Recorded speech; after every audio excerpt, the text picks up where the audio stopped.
Mm. Ayan na oh. Ayan ang ulam namin ngayong gabi. Ayan na oh, piniprito mo na.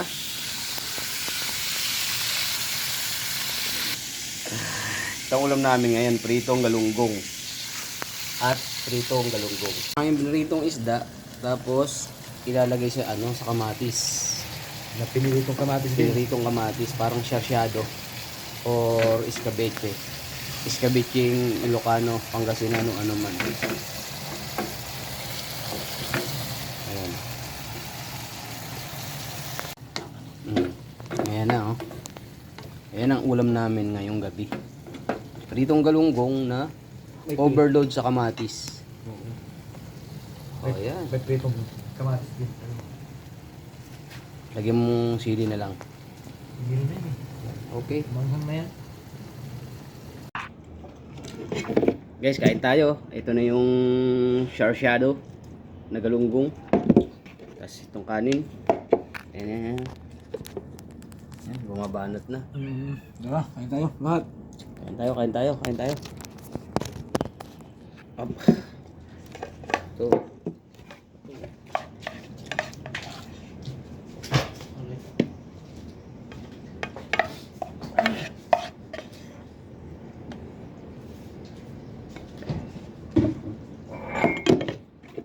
Guys, oh.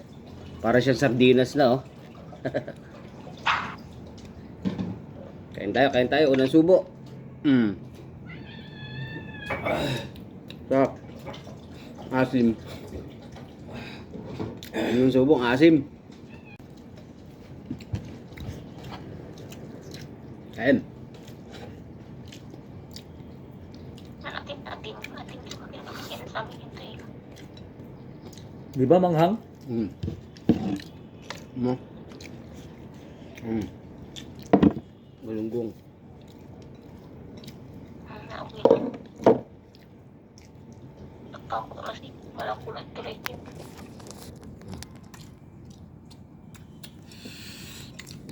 Mukbang. Kain tayo mga idol. Dapat ang biyak budol kayong dalawa. Mm. Bigyan sa ang daw ng aking.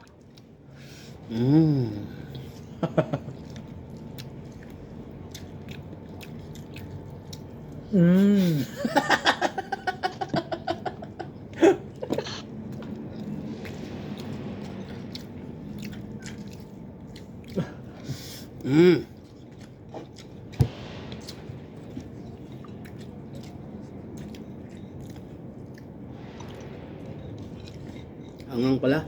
Sabi sa'yo eh.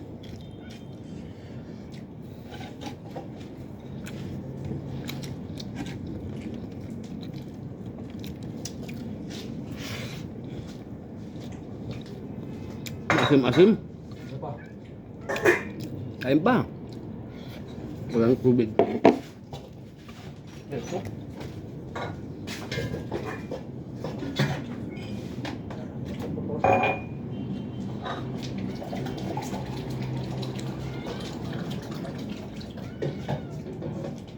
Eh.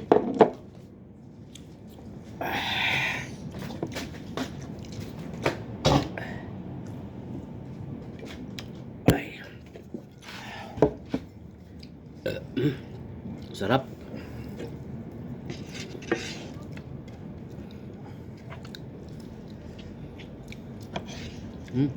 Yan, busin mo na yan.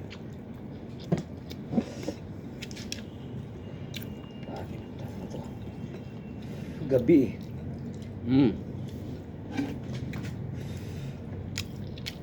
Kain tayo.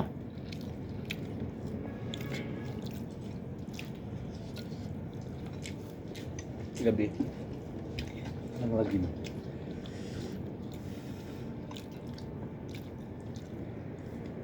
Yung ano, gurami. Alam mo ba yung gurami?